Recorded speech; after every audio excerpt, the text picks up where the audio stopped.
Welcome back, everyone, to another Peaceful Solution Character Education Program training course.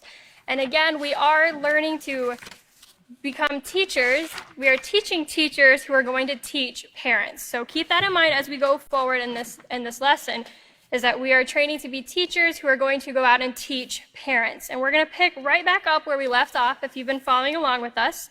In the parenting manual of the Peaceful Solution, we're going to be in lesson 10. Okay, so parenting manual lesson 10, which is found on lesson plan 10, page 10A. Okay, so lesson plan 10, page 10A. Okay, and I want to give you a disclaimer at first. I'm going to be referencing throughout the first portion of class some of the previous units from the Peaceful Solution, which is our responsibility unit and our acceptance unit. So if you are not familiar with those as we go forward with that, please visit our website at www.peacefulsolution.org, where you can get more information on those units so that you're up to date and you can follow along with us as we go forward, okay? All right, so tonight we're starting lesson 10, Rewards and Consequences Really Do Work. And we're going to be in procedure 2. And it says, tell students that they will learn about using rewards to positively influence a child's behavior. Ask volunteers to share any rewards that they have used with their children and their effects. Discuss the main points in the first 3 paragraphs on page 79 and the benefits of developing a reward system. Have students brainstorm real-life situations where it would benefit to implement a reward system. Okay, and just to keep in mind, whenever we're teaching this to parents as teachers, we won't actually read the procedures. So I don't want to confuse anybody here. We're just reading the procedures now because we're teaching to teach teachers. But once you are in the teaching position and you're teaching this to parents, you're going to want to either get a sticky note or an index card, write down the procedure there, and then put it at the top of that page. So that as you're going over page 79, those first 3 paragraphs, when you get to the end of it, you can evaluate yourself and say, okay, this point and this point, or this question I didn't ask yet. So you know for yourself, okay, I need to go back and make sure this is covered before I move on to procedure 3. Okay, so we're gonna go to page 79 and begin procedure 2. Okay, so page 79, it says lesson 10, rewards and consequences really do work. There are times when children might be resistant to following the rules or changing their behavior. In cases like this, you might want to consider a simple reward system to focus on specific problematic behaviors. Okay, so I would underline those last 2 points there, specific and problematic behaviors. Okay, because as we go forward, we're going to hit on those two phrases there, specific and problematic behaviors. Okay, so when we think about it, sometimes if you've ever encountered a child or growing up ourselves, we know that it was very difficult sometimes to follow every precise instruction or to change behaviors that were wanted to us by our authority figures. Sometimes it was difficult for us to figure out why we have to do what they say, when it seems like as an adult you can do whatever you want without having to answer to anybody. When you're young, it's difficult for us to grasp that concept, that even as an adult, we still have somebody to answer to. We still have rules. We still have guidelines that we adhere to. So if you put yourself as a parent, now think back on a child, when you were that age, when you were a toddler or a preteen or a teenager, how easy or how fast were we to respond the perfect way every single time when something was told to us or something was asked of us that didn't feel fair, or we were maybe emotional at that moment, and somebody said, this is not allowed in my house. So we took it as they no longer wanted us to live in that house with them. When in reality, they were just telling us, I don't want this behavior in my house. I love my child. I love them being in my house. But this behavior, I don't want in my house. So keep all of this in mind. So I did some research, and I'm just going to share 2 articles with you on behavioral for kids. And from theglobalandmail.org, it says why kids' behavior may be worse than ever and how to fix it. It says raising children is a joy, except when it is absolutely maddening. And it can be more frustrating today than it's ever been, says Catherine Reynolds Lewis. She's the author of a new book called The Good News About Bad Behavior, Why Kids Are Less Disciplined Than Ever, and What You Can Do About It. Okay, and she goes on to say that there's 3 factors that really align with the timing of the change in our kids in society. The dramatic decline in play that plays into children today compared with just a generation or 2 ago.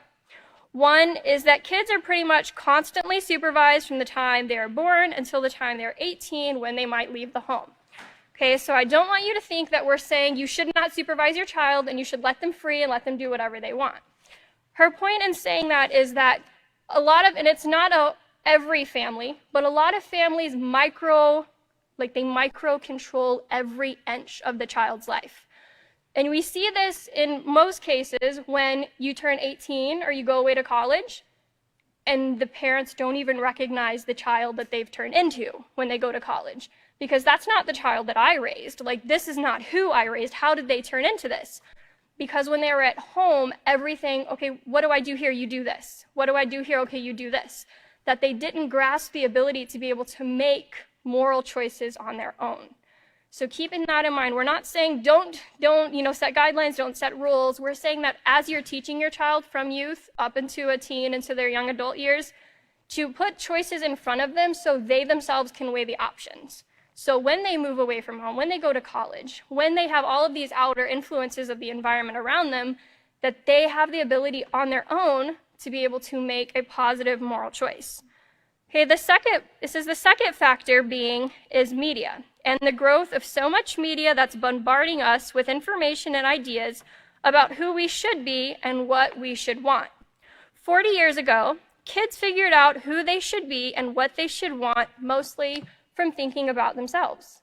And if you think about this, if you took away Facebook and social media and Instagram and TikTok and Snapchat, and all you had was your community, who would you look to for guidance? And who would you look to see what you could aspire to be? You would think more realistically in this community and in this area, okay, what can I do? Not to be a child star by, 6 or, all of these things that we see. Oh, I can put my music on TikTok and now I'm famous and everybody knows me. And a lot of people are doing that and it's really helping others and it's really beneficial and I commend those who are doing that. But if you think realistically on other scales, where do we look to see what we can become? It says we've seen clinical research that the external focus is associated with anxiety and depression. So these are 2 cases that we can see from this social scale, that everything is bombarding us at so many, at our youth, that we don't know what we're going to become. We don't know what we should do. And by 18, this guy has accomplished this. Why haven't I done this by 18? Or this person by 12 has accomplished something at 25 that I couldn't even dream of doing. That it bombards us so much that we fall under a state of depression or we fall into anxiety because we feel we're not measuring up to society's limits for us. Right? It says the third big factor is just the decline in our communities and the connections with our families.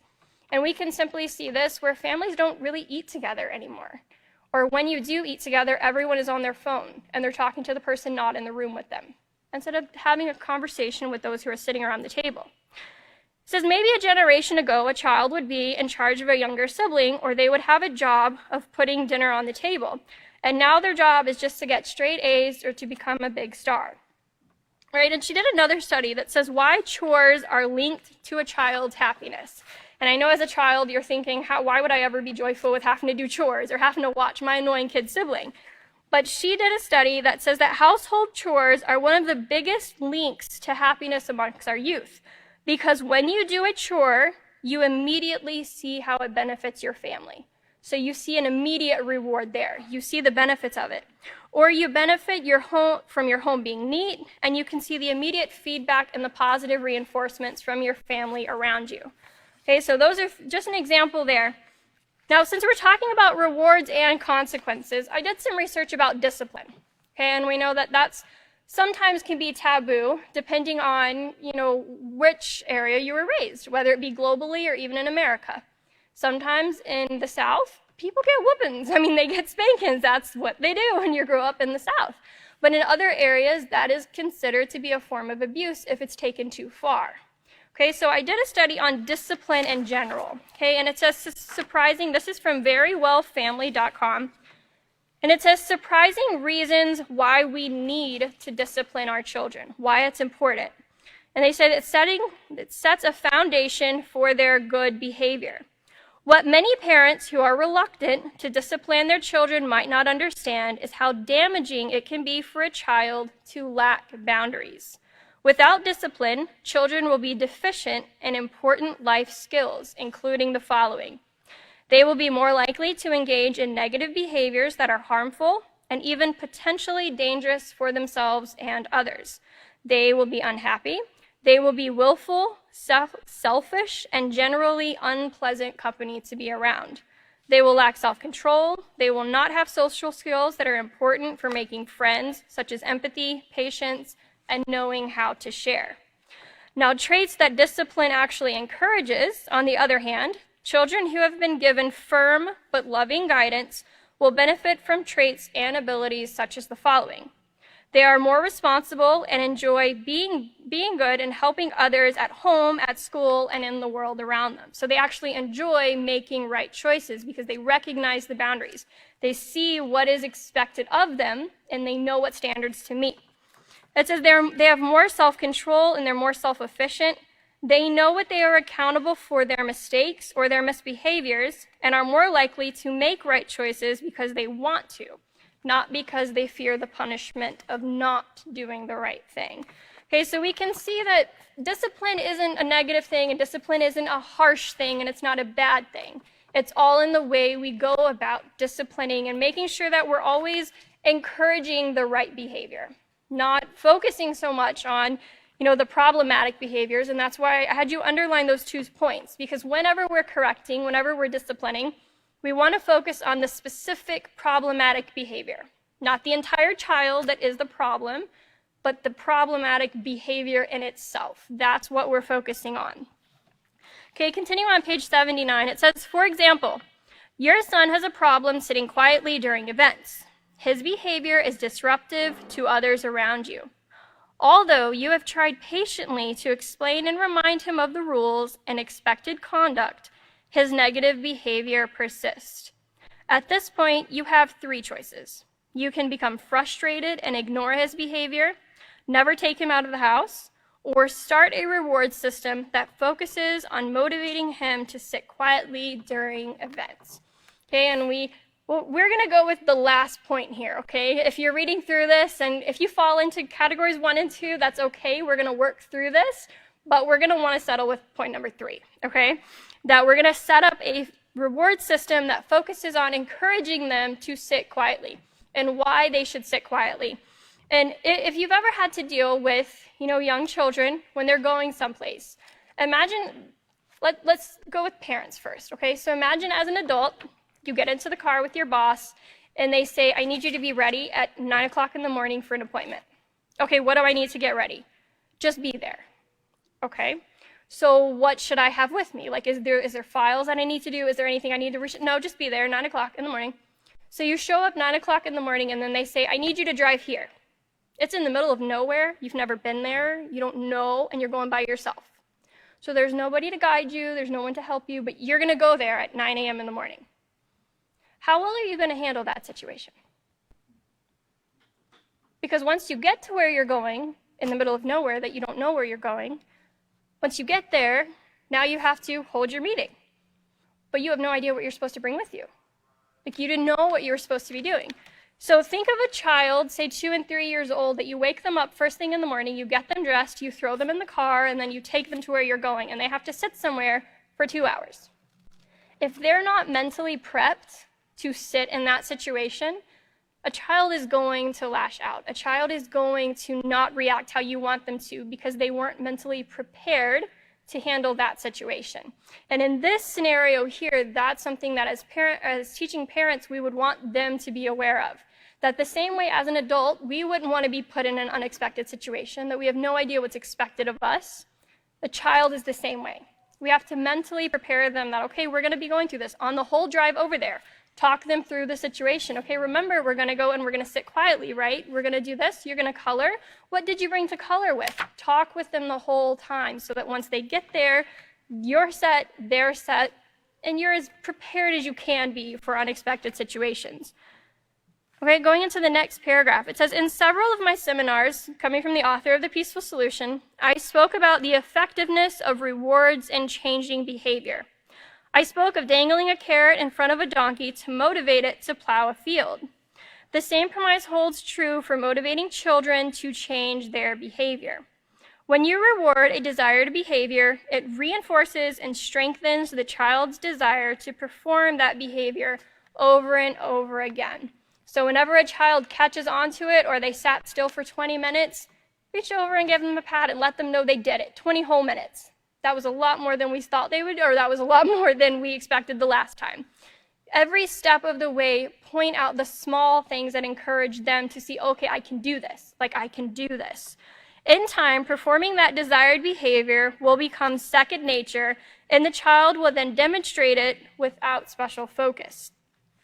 It says rewards for positive behavior can take many different forms. So it can come in a compliment, praise, a sticker, or a small treat is an example of reward that can be used as part of their reward system. So it doesn't have to be this huge, elaborate thing. It can be something small. Or simply, when the child comes home from school, taking the extra time as a parent and going outside with your child.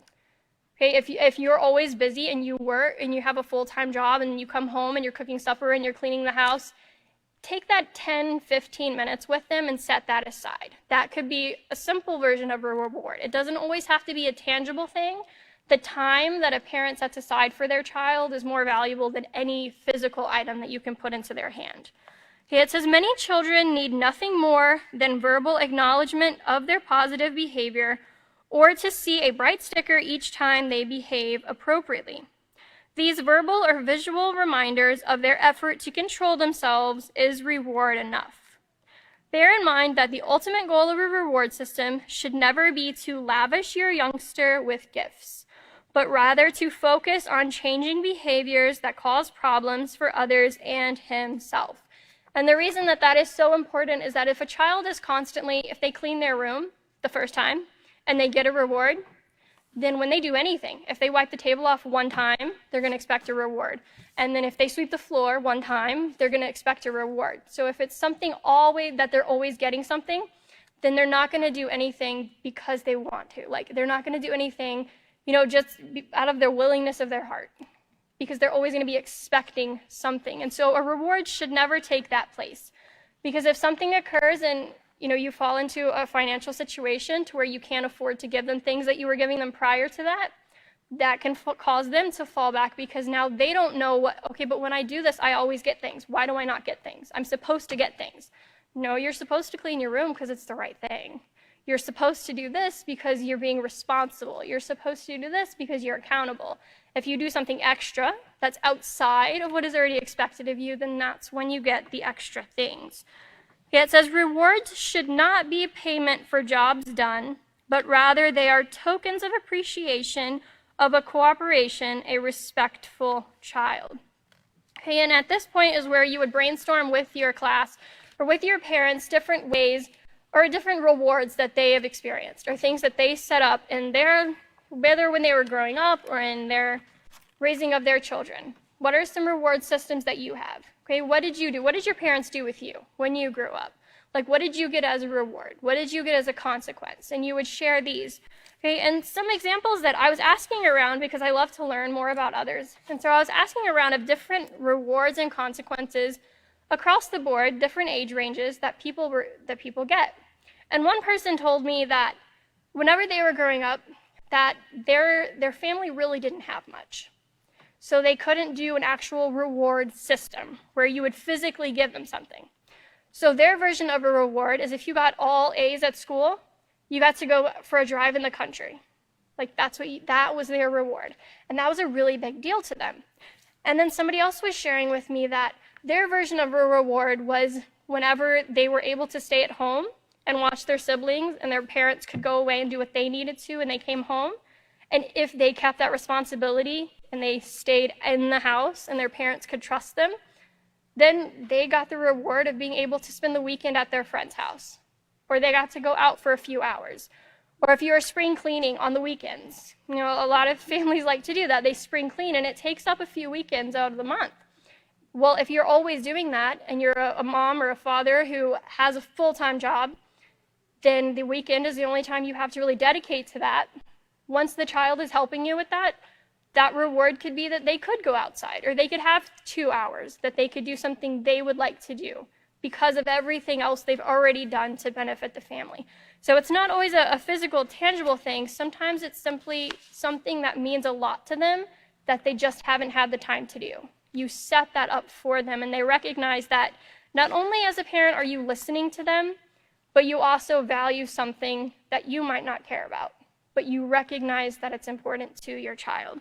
So rewards come in many shapes and sizes. And there was a young person who actually shared with me that they had a reward chart, and it was like really big, and it went across like the whole month. And each time they did what they were told, they got a sticker put on the chart.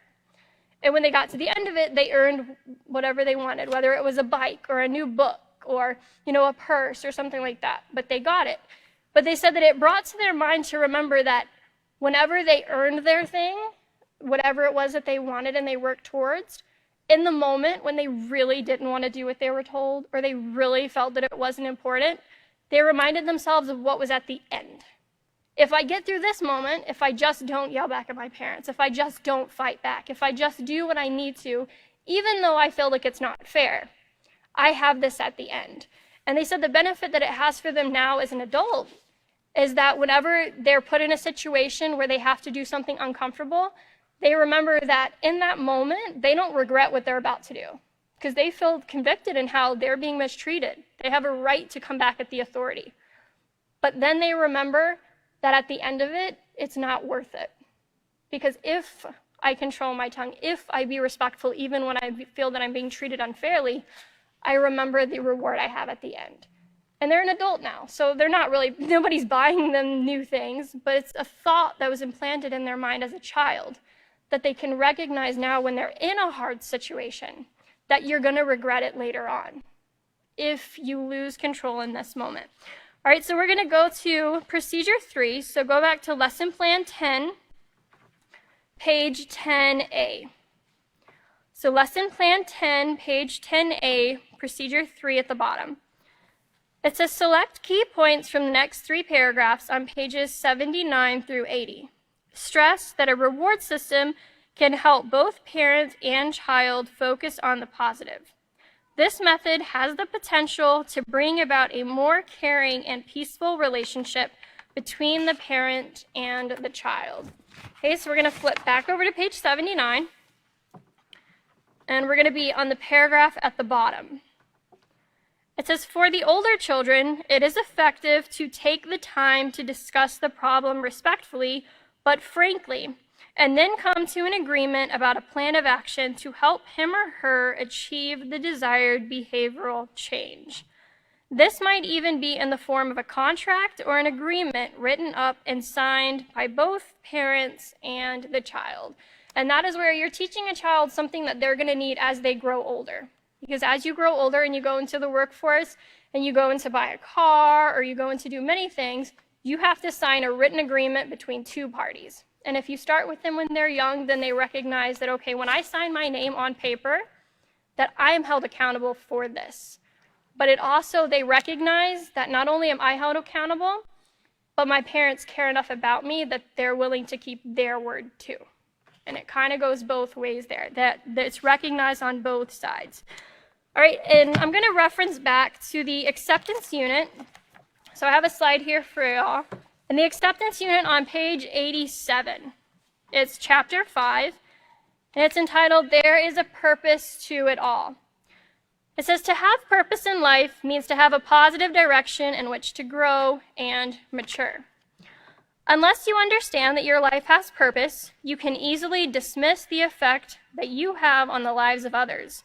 Without an appreciation of just how significant you are to your family and your friends, you might begin to feel as if your life has no direction or value. Never think of your life as meaningless, unimportant, or useless. Everyone has something to offer and contribute to the lives of their family, friends, and society as a whole. You can do whatever you set your mind to do. And I have a reference put there for that last paragraph. So it's the acceptance unit, page 87. And we're going to go also to page 91. So the acceptance unit, page 87 and page 91. And it says, where there is meaning, there is purpose. Another important aspect of accepting that your life has meaning is to determine what your purpose in life is. Everyone's life has purpose. The problem is that people sometimes get caught up in the daily grind. In other words, they begin to see their daily activities and functions as routine or boring. They fail to realize that their interactions are helpful. They might become disappointed and frustrated and tend to have a life is boring, I deserve to have some fun. Besides, I don't have much of a future anyway, so I might as well just live in the moment attitude. Okay, and it says without purpose, these people are more susceptible to taking unnecessary risk that could lead to experimenting in drugs. In many ways, they give up on themselves and their future. Okay, and I want to reference that here again. That's the acceptance unit, page 87 and page 91, because we are talking about for older children, which would be our teens. And a lot of the times, whenever you reach that age, you're not really sure what's going on in your life. You just know you're doing the same thing over and over and over that you did the whole time you were a kid. Now you're a teenager and you're still going to school. You're still doing the same chores. You still have the same parents. Everything has stayed the same for the whole time. That sometimes if you lose sight or if you don't have your purpose and you don't discover it, you don't see why that there's actually a reason to everything that you do every single day. You don't see that there's a reason and that your life has meaning, even though amongst the 7 billion people on the earth, you feel very insignificant. And you don't see how not cleaning the table or not cleaning your room, how does that ruin the whole world? How can I, as one person, affect everybody? Well, what's your purpose? Is your purpose to change the entire world, or is your purpose just to be joyful in what you're doing in your daily life? Is your purpose to maybe draw a really nice picture or become an artist? Is your purpose to just put a smile on your face every single day until you figure it out? What is your purpose? Recognize that, and that's why it's so important that we impress upon our parents to have an open dialogue with your child. Talk with them. If a child is constantly having a negative behavior or a problematic behavior, as we called it on page 79, talk with them. Because most likely it's not an actual they hate their life, it's they don't understand their life. They don't recognize that their life has meaning. They don't recognize the bigger picture because you only see inside your home at this moment. You don't see what's past that moment. Okay, so going on to page 80, it says, for example, your teenager chronically gets out of bed late in the morning, making everyone in the family late for their schedules. The parents can sit down and discuss the effects of making everyone late with the child and brainstorm together a solution to the problem, bringing in realistic rewards and consequences. Okay, and it says this is where consistent accountability, and I'm going to reference the responsibility unit, page 14. Okay, so if you circle that word accountability and reference the responsibility unit, page 14, and it says A is for accountability. Another aspect of a responsible character is the willingness to answer for your choices and behavior. This is called accountability. People who are accountable accept the consequences of their actions and learn from the choices they have made. People who are not accountable for their actions blame others for the choices they have made and make excuses for their actions. And again, that's something that we would have to be consistent at working with. If they're a teenager and they have a problem waking up early, I'm more of a night owl than an early riser myself, so that's something that I personally can relate to, that I've always struggled with that you have to be mindful with that and you have to work with them, okay, and constantly recognize, okay, so we're going to wake them up the next day, okay, what are they going to do? If you wake up early, maybe we can do this. If you start your day early, then we have time to do this thing that we never seem to have time for you to do.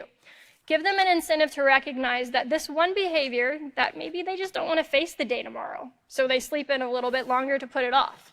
Talk with them to see, one, what's causing them to sleep in late, but two, give them an incentive to recognize that this one choice you make is affecting the rest of the family, and it is making everyone late, and a lot of the times they don't recognize it because we're living inside of our own head. All right, so that concludes my portion, and I'm going to go ahead and welcome up our next teacher.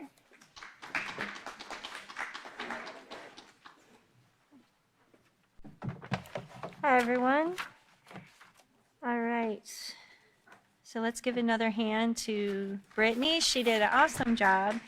And she really, I just wanted to add to what she was just saying about, looking at how how children in a home, what is their personality, their likes, their dislikes, how do they function? Some are morning people, some are night people, like she said. And recognizing that just because you might like the dishes done at a certain time of day doesn't mean that's the time they have to do them if they're willing to do the dishes, right? I have one who is very diligent to do the dishes and clean the kitchen and really does a great job, but it's the last thing she does before bed usually. And so that's how she likes to do it, and I'm not going to fault her for that because she does a great job. I might like them done earlier, but if I want them done earlier, you know what? I could take time and do them, right? So, allowing our children the opportunities to grow and develop their own sense of responsibility is important. And we're going to continue here on page 80, where it's talking about, this is in procedure 3 still, and we're in the second paragraph, and it says one aspect of the reward system is that it helps parents focus on their children's positive behavior. And I underline that, focus on their children's positive behavior, because, and more than the negative is the end of that sentence. And it made me think about the RESPOND acronym in the self-control unit, which is on page 107. It's in chapter 4 of self-control, and on page 107, and there's an acronym, and the N in RESPOND is for negate the negative.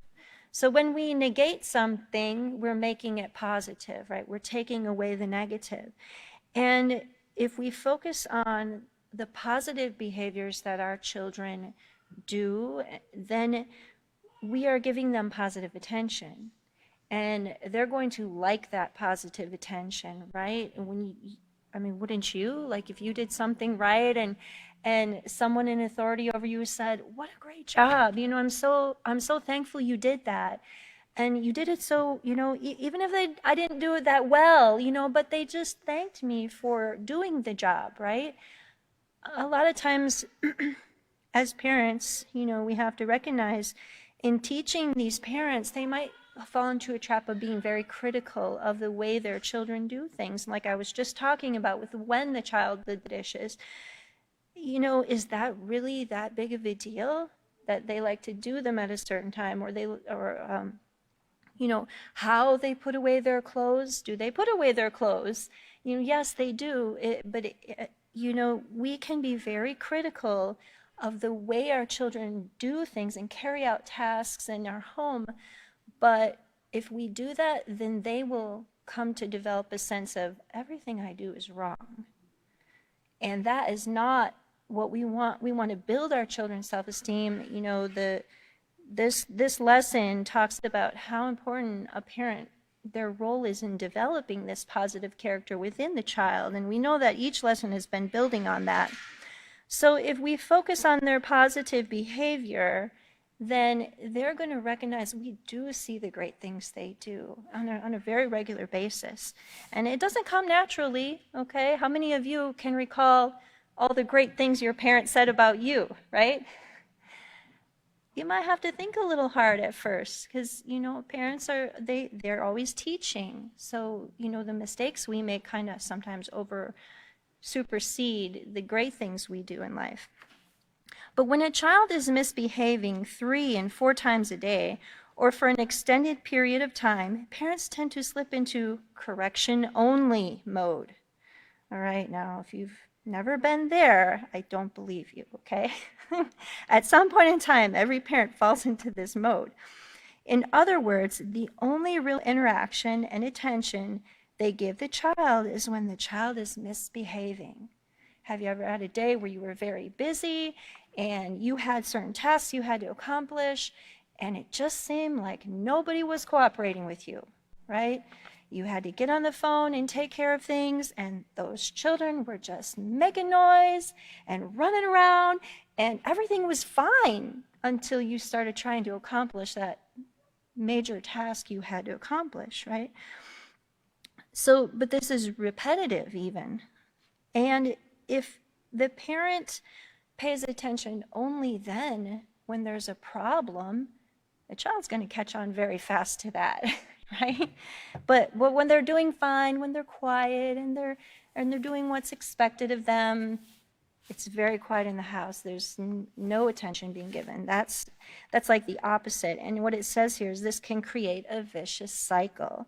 The more attention that is given to a child when he is acting out, the more likely he will be to think this form of attention is normal, and it will be the only type of attention he will seek after. So it's really what we want to avoid, right? Still, we're going to learn how to implement correcting and building up and teaching responsibility and praising that will replace that negative attention. So remember, negate the negative. And by focusing on positive behaviors, you emphasize self-control and following the rules at the same time, discouraging disobedience. Okay, so here's some things that we're actually instilling in them, that they actually have the opportunities to practice self-control and obey the rules that we set. In time, the child will practice the positive behaviors that will result in positive attention without any intervention from you. So focus on being encouraging. We have to teach our parents that skill. It really is a skill to develop as you parent. And I think, a lot of the parents that would get these instructions, they've made some big mistakes, right? And they've faced doing things the wrong way. So now they have to learn that force does not work. They're going to start implementing new ways to help their children learn to make choices that they want them to make, right? And this is really easily done when we implement a rewards and consequences system. And like the teacher before me said, these things don't have to be tangible. And in fact, I think you should encourage your students to be as creative as possible with rewards and consequences. I've known people in my life who are very creative, and you don't need to have money to do this, to instill within the child the importance of obeying rules and being responsible for their chores and things. That it's really more about showing them true care and concern, and that you love them. That is really what it's about. And that bond between a parent and a child gets developed when we practice this. So in the third paragraph here, it says, before you put the reward system into action, take the time to sit down and explain to your child why you are starting a system and what you expect of him. And I underline that, expect of him or her. It's very important for the child to know what is expected of them. Remember how the example that the teacher gave in the first half where, the person was going to some meeting somewhere, didn't know what they were going to say or do, and even how to get there, but they were going to go. And the same with the child, to go and sit and not have any clue. When is this over? Most children after about 10, 15 minutes are like, okay, what are we going to do now, right? They're ready to do something else. So if we've not set them up and told them what's expected of them, we are not going to have a very pleasant time, and our reward system is going to fail instantly. So continuing here, it says, always remember that children are capable of understanding so much more than we give them credit for. Children are smart. And if you watch children, you have the opportunity to watch children and encourage your students to watch their children. Not always tell them what to do all the time, but if they give them an instruction, just sit back and don't tell them 10 times how to do it or what to do. See what they do with their instruction. You will see how smart children really are. And if you have the opportunity to be with children and you're not a parent, watch them, how they think, the things they say. They say children say the darndest things. It's true. They say the most amazing things, I would say, because their minds are thinking. They're always thinking just like ours are, and they're trying to understand the world around them. So, don't think they cannot understand this concept of, we're going to do something different now. What we've been doing hasn't worked, so now what I want to do with you is implement a plan. We're going to put a plan together, and this plan is going to help you and me get along better, and it's going to help us become responsible together. You can show how you're learning too, because really our students are learning right along with their children. And that's okay, because this is the manual. This is the manual to drive the car of parenting, and the parents have to learn it, right? And even as parents who have had the manual a while, we're still learning it, and we still have to go back and work on implementing it. So it continues here. Tell your child how much you love him, that you can choose, that he can choose to be obedient when he is corrected, and that from now on, whenever he is corrected for, name a specific behavior that you want to change, without crying. Now here's an important part, okay? So they're corrected without crying or acting out. He will get to put a sticker on his chart or receive a privilege. Now that's like for a small child, right? Because I don't know if your teenagers would really enjoy putting a sticker on their chart. They might, but you never know. But small children, okay? And we're going to talk about age appropriate here too. But really, I think something that is important to underline there is without crying or acting out. How many times have we seen a child in a store with their parent and they want something and the parent says, no, you can't have that. And the child throws a fit, right? Somebody told me just the other day there was a child throwing candy all over the store. They were so upset. I'm not sure if it was because they couldn't have something or what, but that acting out then embarrasses the parent if it's in public, right? And that embarrassment can cause a parent to get angry and correct their child the wrong way. How many times have we seen that? But if the parent is telling the child, here's what I want you to do, here's what I expect you to do, and if you don't, then this will be the consequence, then the child already knows in their mind, and all the parent has to say is, do you remember the consequence for acting out like that when you're told no, or when this doesn't go your way, or you don't do this behavior that you should be doing? Remember, the child is smart. They will remember after, maybe it might take them once or twice, but they will get it, okay? And we'll talk about that consistency that we have to have too. So it says here, tell him that the system will help him to conduct himself appropriately, right? So you don't have to explain so that you don't get embarrassed when you're out in public, but you won't, because you will effectively teach them that that's not a proper behavior. When you're 2 and 3 and 4, you don't really know that's not a proper behavior unless someone teaches you that. If the parent goes along and lets the child scream and holler and do whatever and never corrects them, whose fault is that? It isn't the child's, right? That parent has to guide them to what is right to do and proper. So motivate older children to take ownership in how to improve the behavior. Okay, so now as they get older, you can give them a little bit of the opportunity to show, okay, this behavior you have here is not the best one. I would like you to have this behavior. How are you going to do? How can we do this? And have them think about it and come up with solutions.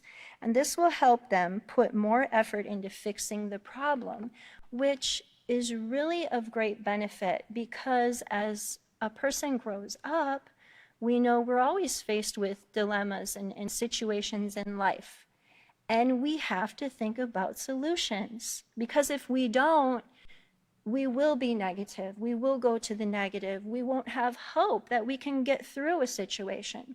But if you show your child, okay, you're facing this adversity right here, and help them think through it a little bit and let them give some ideas, then you're building that skill of problem solving. So there's a lot of benefits to the rewards and consequences, of giving them that you won't really see right away. But as one of the examples we heard, so many years later as an adult, you will reap the benefit of it. Along with giving rewards for positive behavior, there must also be consequences for inappropriate behavior, right? So inappropriate behavior must not be tolerated. And this is where, a parent needs to be firm, but still loving. And that can be kind of blurred in people's minds sometimes. What is firm, and how do I do it without yelling at my children, right? But it's them and the child both understanding what is inappropriate behavior and already having previously agreed upon a consequence, for it. And if something comes up all spur of the moment that they do that they've never done before, the parent doesn't have to give a consequence like instantly, and that's something I think that you, as guiding your parents, never to correct in anger or out of emotions of embarrassment or any other emotion, any other emotions they might be feeling, but to calm down, think about the situation, and give a proper consequence at the right time. And it's okay to make your child wait it out a little bit. It is okay. And that teaches them patience too, and that, the parent has self-control. And above all, we do want to teach our children to have self-control. So if our students are modeling it in how they deal with a bad situation with their child, then they're setting their child up to succeed in so many more ways. So of course, the consequences must be age appropriate, and suit the behavior. So what behavior did they do that was wrong? Be sure the child is made aware of the consequences beforehand. Therefore, there are no surprises. Okay, and so I put a note here. You're not trying to scare your child. You're not trying to surprise them. You're not trying to disrespect them or retaliate against the child. Nor do you want to act out of anger, right? We have got to make sure that we teach our parents that the way they correct their child is going to mold that child as their self-esteem and how they will go forth in life thinking about themselves. Are they a terrible person who always did everything wrong and their parents beat them? And that because they did everything wrong, or did their parents take the time to talk to them, to listen to what their problem was, and find out why they might have been acting out, or why they didn't do their chores, and then implement some system to right the wrong, to start making a change in the child's life. So we are going to go back. That's the end of procedure 3. We're going to go back to LP 2B and procedure 4, or 10B, sorry, this is lesson 10. And it's very short. It says, go over with class the pointers for formulating a reward chart on page 81. Discuss the rewards chart. Okay, so I like the point that Brittany brought out too in being teachers of these lessons. It is important to, I make instructional notes in my book for what I want to say to my students, so I don't forget some of the points that I want to make from the procedures, so that, because they're not going to go back there and look at that with you. That's your preparation work, okay? So make sure you do that in your books. And these, I write all over my book, okay? So it's not real great for overheads, but it's great for the teacher to have what she needs to be able to carry on an effective conversation with her students. And remember that the reward system is not, as I think it said on page 79, it's not to get them hooked on getting things and having to have some tangible thing, or even having to have praise all the time. That isn't what it's for. It's a teaching tool, and it will help everyone, number one, to know what to expect. Everyone in the family, right, will know what's expected of them. Even the parents know what's expected. If my child does this, I give them that, or I do this. If my child does this, then I have to make sure that they know they did the wrong thing and give them the consequence as well. So it holds everybody accountable, and it is important that, as the children grow up, they agree upon this system, because then it becomes a part of them and they have ownership of it too. It's not just something mom and dad want to do, or mom wants to do, and she's making us do it and we don't like it, right? You have to find agreement in it. It has to be something where they find enjoyment in partaking in it. So pointers for formulating a rewards chart here. Number 1 says, be clear about what behaviors you expect and want reinforced. Talk to your child about the positive behaviors that you expect to see, which would indicate that he or she is following the rules. Okay, and make sure you use effective communication where you've clearly communicated what's expected, and you listen and you get feedback from your children too, or your parents get feedback from their children. Make sure that's understood, right, what's expected of them, because if it isn't, then there's surprises, and the child is shocked when they get, a severe consequence for, whatever they did. And I got an example in here too. Number 2, choose no more than 4 specific behaviors to focus on at one time. The younger the child is, the less number of behaviors to work on at a time. Now, and this is really critical when they're small. You don't want to overwhelm them. And even when they're older, you wouldn't want to put 10 things on a list for your teenager and say, okay, you got to work on all of these this week, and I expect you to have your, checked them all off by the end of the week. That can be quite overwhelming.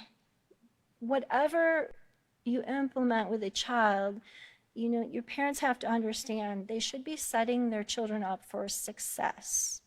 And that sticks in my mind of all the advice I've been given about raising children and taught about raising children.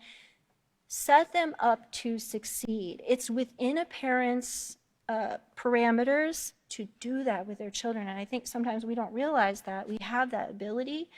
But if you give a small child a list of 5 things, are you even going to remember the 5 things you're looking for in behavior of them? I mean, really, focus on 1 or 2 and say, you said please, that's wonderful, you asked, or you didn't cry when I said no. No is okay, right? That's one of the peaceful solution lessons, if they accept no. So if you can just pick 1 or 2 things, a small child, that you really are struggling with them, let them, start with that, and you will build their confidence, and you will help them, you will show them how pleased you are, and then they will want to do more great things. And so it will snowball, okay? I guarantee it. So number 3 here says, choose a reward. This can be putting a sticker on some visible reminder on the chart to represent the positive behavior. And it doesn't have to be stickers. Some people don't have a lot of money and they think, oh, I don't have that. I made charts for my children and drew pictures on it, or they colored blocks in. You can do it so many different ways. And when I do charts now with my teenagers, we do a dry erase board, because it's fast and we can see quickly and we can erase it and we can change it and we can use it for the next week then and just erase the checks or whatever. But, find things that work for you. There's no set way to make your reward charts. But like it says here, a visible reminder, okay? Visible reminders. And what that's doing, when a child sees a sticker or a smiley face or, colorful, colored in, shaded in little squares, it's representing to them progress of their positive behavior that they're building. And that's what it should represent to them and to the parents. Periodically, a specified amount of stickers can be traded in for a small privilege or activity that is desirable to your child. Like the previous teacher said, you can work towards something bigger, a bigger goal, which also teaches them how to set goals and achieve goals, which is very important in life. Without motivation to do things, people get complacent or they get into a situation where they feel their life has no purpose. But if they know how to set goals and reach for their goals, well, they will do great things. So just a small thing of showing them how to achieve something in life is beneficial in that way. So number 4 says, give the reward only after your child demonstrates the desired behavior. Now, this is very important. Only after your child or these parents' children, right, that you're teaching, demonstrate the desired behavior. Not because you feel sorry for them that they tried so hard, but they just didn't cut it today, right? They didn't get it. No, they didn't deserve it. No, you have to be strict as a parent, and you have to encourage your parents to really look for them to do it, and even try to give them little ways to earn it, right? But if they don't reward them, okay? If your child comes home and says they didn't get something today and everybody else got it, and it just didn't go well for them, you might not want to say, oh honey, well here, I'll give you that, or I'll do that for you. Find out why the child is saying that, because they might not have earned it at school, So we want to make sure that we uphold the teachers that are teaching them too, and find out how their child is doing. Encourage them to find out how their children are doing in school, because if the parents take that time to see what their child is doing, then they can know how to encourage them to behave in school as well. And that will help them at home too. But don't feel sorry for them if they don't achieve it, because you want to reward them for the behavior you're looking for. That is the goal, okay? And number 5, keep the reward system active as long as the problem or problems exist. So don't just stop doing it one day, even though it hasn't improved completely or gone away. When the child becomes an expert, it says here, at demonstrating a desired behavior, you can remove that rule from the reward system. Okay, you can remove whatever it was. If they are now not throwing a temper tantrum when they're told no, or as a teenager they're not stomping off and slamming the door, then they're saying, okay, that's fine, and they're calm, and they're acting normal, and they're doing what they're implementing the teaching that you've given them. Then that can be off that chart, right? Because they've become an expert at it. And you might even create some kind of certificate that says they're an expert at it. If you're creative, like they graduated from, they now accept no, right? Or they've learned to ask. They're an expert asker. Make it such an amazing big deal to you that you're so pleased that they have overcome something that was a negative character trait, right? Because that's really what they're doing. They're overcoming negative character traits. And it says, just to finish here,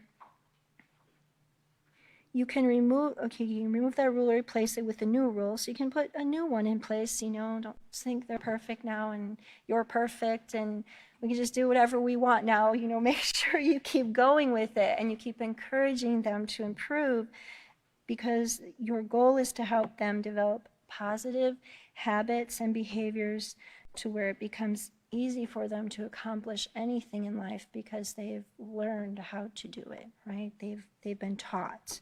And that is the key, teaching them and guiding them to succeed in making right choices, because then they will be people of integrity. They will be able to make the choice to have integrity, and it will be apparent that their parents did that for them, right? All right, so we are out of time, and we're going to stop there. We're going to pick up on point number 6 the next time we come to class, and I hope you all have a great evening and keep studying your peaceful solution. All right, we'll have closing.